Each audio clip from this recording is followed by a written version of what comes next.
All right, welcome back. Today is going to be about Dosan, 7th Kup pattern in the Taekwondo system. So we're getting a little bit more advanced now. The foundation has been set and your roots have gone in, and now we've sprouted a little bit of knowledge that's transcending the earth, the grounding that you have now built, because you are now succeeding at learning some more technical things. This is where the more technical kicks, the 5 foundational kicks will kick in. And yeah, things are just getting a little bit more technical. So a yellow belt with a green stripe or a green tip on the end, depending on what school you're at, will give you a different type of belt. But Dosan, upon my own little research here, I've noticed I will be teaching this pattern with some variations to what some other clubs do. So over the years, Taekwondo, some people will teach things a little differently to each other. They valued certain things over other things. But I'll explain my version that I'll be showing. Take a normal chumbi, double thumb distance apart, shoulder width with the feet. There you go, to your left, side block, reverse punch. Step it out, walking stance, side block, reverse. Stationary zero trust here. They're gonna move, the leg that was furthest away is gonna move forward. Then as you step back, it allows you to wind your body into the other side block, reverse punch. We are going to now drag our back foot up into an L stance, open hand guard here. So L stance, open hand guard. Here's where there's a slight variation that could be going on, is gonna go midsection low block.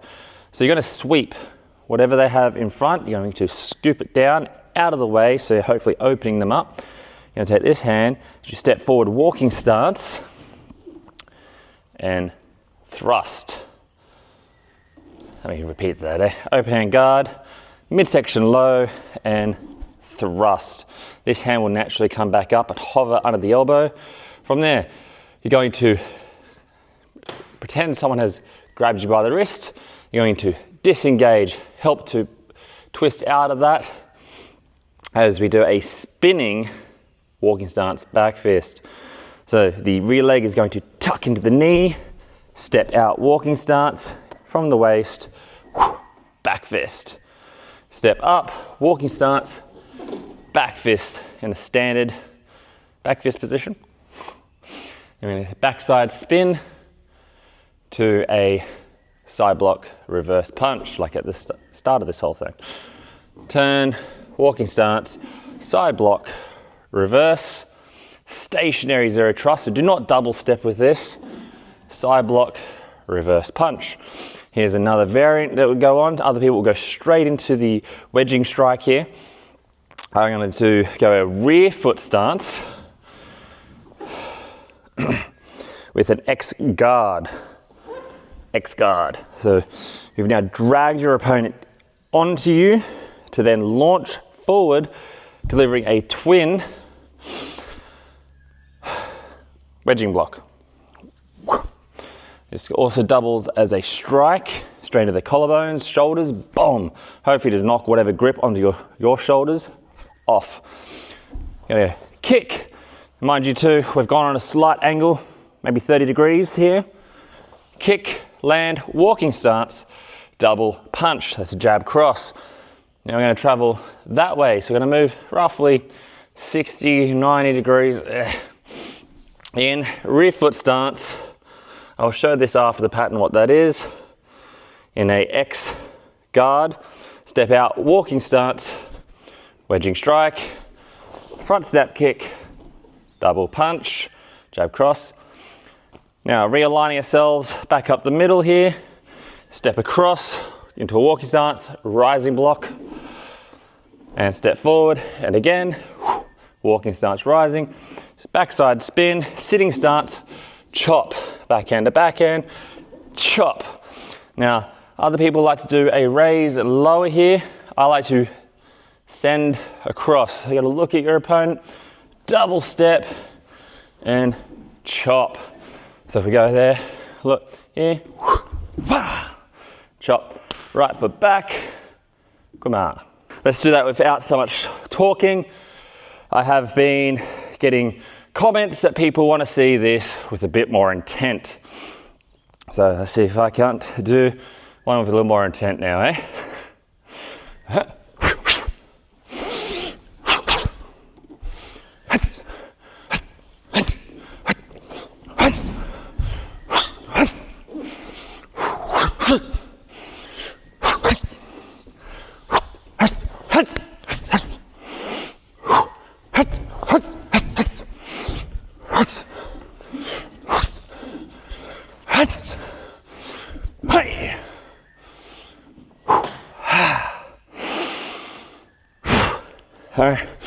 If you do your pattern right, even these basic ones can take your breath away.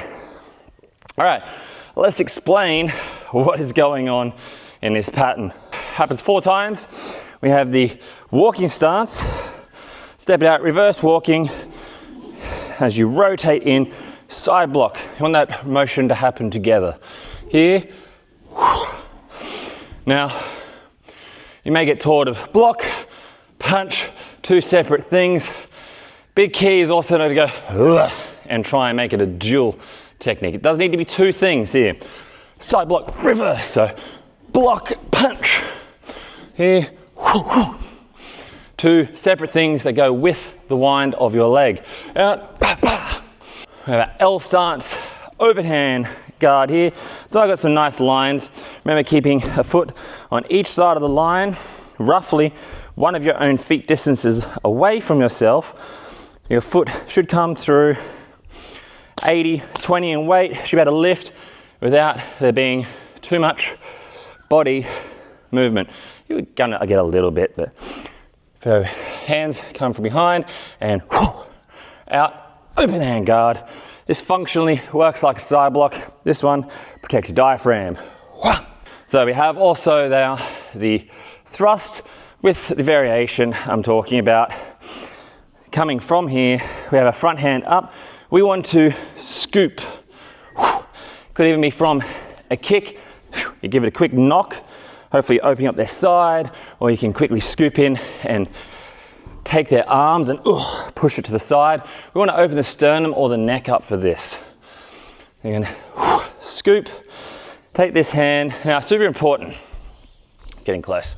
Super important, you don't want to just do this. That means all the pressure will smash the 1 finger. You don't even want it 2, if you can. It looks somewhat ridiculous when you do this, but that's 3 fingers that can take the force, and if it gets too much, they will collapse. So you may jar, you may dislocate, but hopefully you don't just explode them. You do not want that. You want to boom. Now, this is something you actually want to practice if you ever plan to use it. The idea is you can hit them right in the sternum, and if you've gotten good enough, you could crack that thing, making breathing very painful. All right? The neck, that's a much softer and easier target. You'll crack the cartilage in there, potentially even split the carotid arteries if you happen to clip the sides. But yeah, you want to scoop, step, and fire that spear thrust in. From there, scoop, step, twist, bang, and shoot that in. Now we have our spinning back fist. We've come from this position. It could even just be from a guard fighting stance. But the idea is, as we go around, we want to tuck. I have seen other people teaching this out of tuck. I don't like that. You're exposing your back for a moment. It's one thing you can do to help protect against if it happens to be a lower kick going on in the middle of things. So also, as we had there too, disengage. Someone grabs you by the wrist. One of the quickest ways we can deal with that is simply just twist. That twist motion becomes much harder to hold on to. So someone grabs you, just quickly twist. If you just try and yank, it could work, but the twist helps to add extra pressure and make it much harder to hold on to. So from there we twist, scoop, spin, tucking that knee. There, up. Back fist will fire from the waist as you've gone out and whoom, hitting the 2 big knuckles right there. So you put a little flex on that wrist and bam, straight across, anywhere on the side of the head, in the ribs. It'll hurt even hit in the arms. There, up, bang. Spinning back fist. Now we also have a normal back fist in this pattern. As we've done that, you're in a walking stance position. You'll step up, first walking from the waist and back fist. Chamber the other hand. I'm going to throw this all in as a one combo. Now I was facing the other way during the pattern, but as we've come out from the second lot of side block reverse punches, we've spun and you've gone in a rear foot stance. A rear foot stance, if you put your feet almost together, maybe an inch apart, then you raise your heel. Now, why you might do this is to be able to help you to pull back. It's done momentarily. It's not something you stay in. You don't just stand here like this. You're off balance. You're putting way too much weight on the back. But that's the point in this particular move. You've gone from facing them, they've grabbed you. Grabbed you by the neck, grabbed you by the shirt, grabbed you by the shoulders. They've grabbed you. And so from there, you quickly pull back. Now you put your arms in between their arms, this is. So you've gone in between, giving yourself a bit of room. Now in other patterns, they will show, in other clubs, they will show stepping out and circling arms to gather more room to do this technique. It's very difficult. That's long-winded to me. You drag in, so you've pulled them forward. They're like, oh, you've yanked them over. You don't sit there. It's in, out. So the idea is to pull them off balance. They've grabbed you and like, oh, you've yanked them, and then you smash them right in the collarbone, shoulder joint. So you pull, bang. Hopefully you've done that with enough force now. Now what I don't like straight out. In that room, in half a foot of distance, you're not generating a lot of room there. Even scoop, good luck, right? There's better things you could do. But from here, you shoot forwards, you can shoot up the whole arm length. It's the distance of a punch, okay? Yep, here. Now hopefully you've broken them off you a little bit, disrupted them, then you front snap kick, straight in, bang, bah, bah, and 2 punches. It's a fairly standard combo, kick, punch, punch. Now I've had it before, but we're going to go reverse walking stance, backhand to backhand, rising block.